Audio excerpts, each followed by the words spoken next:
வணக்கம் மக்களே. இன்று நாம் காண இருப்பது பூரணத்துவம் அடைந்த ஒரு மகானை அடையாளம் கண்டு கொள்வது எப்படி என்பதை பற்றிய கதையைத்தான் பார்க்கப் போகின்றோம். ஸ்ரீமத் பாகவதத்தில் இப்படிப்பட்ட ஒரு கதை வருகின்றது. பிரகலாதருக்கும் ஓர் மலைப்பாம்பை போல் உண்டு பருத்த உடல் கொண்ட துறவிக்கும் இடையில் நிகழ்ந்த ஒரு நிகழ்வை நாரத முனிவர் யுதிஷ்ட மகாராஜனுக்கு எடுத்து கூறுவதாக இந்த கதை அமைந்துள்ளது. ஒருமுறை பிரகலாத மகாராஜன் பூரணத்துவம் அடைந்தவர்களின் இயல்பை அறியும் நோக்கத்தோடு அந்தரங்க சகாக்கள் சிலருடன் பிரபஞ்சத்தை வலம் வந்தார். அவர் இவ்வாறாக காவேரி நதிக்கரையில் அருகில் இருந்த சக்கியமலை, அதாவது சய்யாத்ரி சாரலை அடைந்தார். அங்கு களங்கமற்ற தேஜஸ் பொருந்திய மகான் ஒருவர் அழுக்கும் புழுதியும் படிந்த உடலுடன் தரையில் படுத்து கிடப்பதை கண்டார். அவருடைய செயல்களோ அவருடைய தேக அம்சங்களோ அல்லது அவரது வார்த்தைகளாலோ அவரை நன்கு அறிந்திருந்தவர்களால் கூட அவரை அடையாளம் கண்டு கொள்ள முடியவில்லை. மலைப்பாம்பை போல் ஜீவனோபாய முறையை மேற்கொண்டிருந்த அந்த மகானை வணங்கி பணிவுடன் அவரிடம் வினவினார். உங்கள் ஜீவனோபாயத்திற்காக எந்த முயற்சியும் நீங்கள் மேற்கொள்ளவில்லை. ஆனாலும் உலகவாதி போல பருத்த உடலை பெற்றிருக்கின்றீர்கள். ஆத்ம பரிபக்குவம் அடைந்த தாங்கள் செய்ய வேண்டுவது ஏதுமில்லை என்பதால் இவ்வாறு படுத்து கிடக்கின்றீர்கள். புலன் இன்பத்திற்கு வசதியில்லாத தங்களுக்கு உடல் எப்படி பருமனானது? கேட்டதில் குறை கருதாவிட்டால் விவரித்துச் சொல்லுங்களேன். மேலும் எல்லா வகையிலும் கற்று அறிந்தவராக தாங்கள் காணப்படுகின்றீர்கள். இருந்தபோதிலும் ஏன் இவ்வாறு செயலற்றவராக புழுதியில் படுத்து கிடக்கின்றீர்கள் என்று கேட்டார். இதற்கு பதிலாக அந்த மகான், தாங்கள் எல்லாம் அறிவீர்கள் பிரகலாதா. இருந்த போதிலும் வேத வல்லுநர்களிடமிருந்து நான் கேட்டு அறிந்ததற்கு ஏற்ப விடையளிக்க முயற்சி செய்கிறேன். அளவற்ற ஆசைகளின் காரணத்தால் நான் இயற்கை சட்டங்களால் அடித்துச் செல்லப்பட்டேன். வினை பயனால் வெவ்வேறு உயிரினங்களுக்கு இடையில் உடல் எடுத்து வாழ்வுக்காக போராடி கொண்டிருந்தேன். தகாத புலன் உணர்வுகளின் விளைவாக காலப்போக்கில் பரிணாம சுழற்சியில் இந்த மனித உடலை பெற்றேன். இந்த உடலிலிருந்து ஸ்வர்க்கத்திற்கோ முக்திக்கோ அல்லது கீழான பிறவிகளுக்கோ அல்லது மீண்டும் மனித உடலோ நான் பெற முடியும். இந்த மனித வாழ்வில் வெறும் காம சுகத்திற்காக இணையும் இரு பாலினரும் உண்மையில் மகிழ்ச்சியாக இல்லை என்பதை உணர்ந்த நான் இத்தகைய செயல்களிலிருந்து விலகிவிட்டேன். அத்தியாத்மிகம், அதிபௌதிகம் மற்றும் அதிதெய்வீகம் என்கிற மூன்றால் உண்டாக்கப்படும் சூழ்நிலைகளினால் இந்த ஜடச் செயல்கள் துன்பத்திற்குத்தான் காரணமாகின்றன.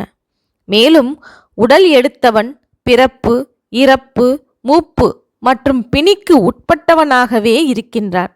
இவ்வாறு இருக்கையில் மற்ற தற்காலிக சுகங்களால் என்ன பயன்? உண்மையான ஆனந்தம் ஆன்மீக ஆனந்தமே.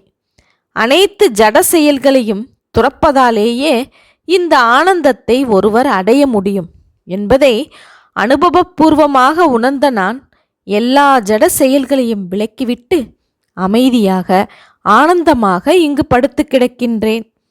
சோகம், மோகம், பயம், குரோதம், பற்று, ஏழ்மை, உக்கிர உழைப்பு இவற்றிற்கு மூலமாக உள்ள போலி கௌரவம் மற்றும் பொருள் சேர்க்கும் ஆசையை புத்திசாலி ஒருவன் விட்டுவிட வேண்டும். இருந்த இடத்தில் கிடைத்ததை கொண்டு திருப்தி அடைந்தானால் அவனுக்கு சீக்கிரம் முக்தி கிடைத்துவிடும். நான் எதையுமே அடைய முயற்சி செய்வதில்லை. ஆனால் தானாகவே கிடைப்பதை கொண்டு திருப்தி அடைகின்றேன். எனக்கு எதுவுமே கிடைக்காத சமயத்திலும் ஒரு மலைப்பாம்பை போல் சலனமின்றி பொறுமையாக இருந்து கொண்டு பல நாட்களுக்கு இவ்வாறு படுத்து கொண்டிருக்கின்றேன் என்று கூறினார். ஒருவர் மலைப்பாம்பை போல் பல நாட்களுக்கு உணவு கிடைக்காவிட்டாலும் அதற்காக அலைந்து திரியாமல் ஒரே இடத்தில் இருந்து காத்திருந்து தானாக வருவதை மட்டும் உண்ண கற்றுக்கொள்ள வேண்டும். சில சமயங்களில் மிக குறைவாகவும் சில சமயங்களில் மிக அதிகமாகவும் நான் உண்ணுகிறேன். சில சமயங்களில் உணவு சுவை மிக்கதாகவும் சில சமயங்களில் சுவை அற்றதாகவும் இருக்கும். சில சமயங்களில் உணவு அலட்சியமாக அளிக்கப்படும். சில சமயங்களில் பகலிலும் சில சமயங்களில் இரவிலும் நான் உண்ணுவேன். இவ்வாறு தானாக கிடைப்பதை உண்டு உயிர் வாழ்கின்றேன். எனக்கு விதித்தபடி சணல் துணி, பட்டு, பருத்தி, மரவுரி அல்லது மான் தோல் இவற்றில் எது கிடைக்கின்றதோ அதனால் உடலை மூடிக்கொண்டு சஞ்சலம் ஏதுமில்லாமல் திருப்தி அடைகின்றேன். சில சமயம் தரையிலும் சில சமயம் இலைகள் கற்குவியல் மேலும் சில சமயம் சாம்பல் குவியலின் மேலும் சில சமயம் மற்றவர்களின் விருப்பத்தினால் அரண்மனையின் பஞ்சுமெத்தையிலும் நான் படுத்துக்கொள்கின்றேன். இது பரமனின் இச்சையால் அந்த பரமஹம்சர் வெவ்வேறு உடல் எடுத்த போது வெவ்வேறு இடங்களில் உறங்கியதைத்தான் இங்கு குறிப்பிடுகின்றோம்.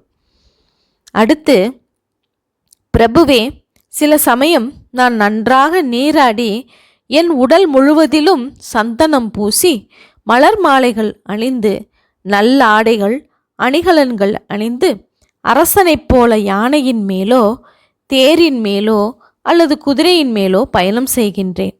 ஆனால் சில சமயம் பேய் பிடித்தவன் போலோ அல்லது பித்தம் பிடித்தவன் போலோ அலைகின்றேன்.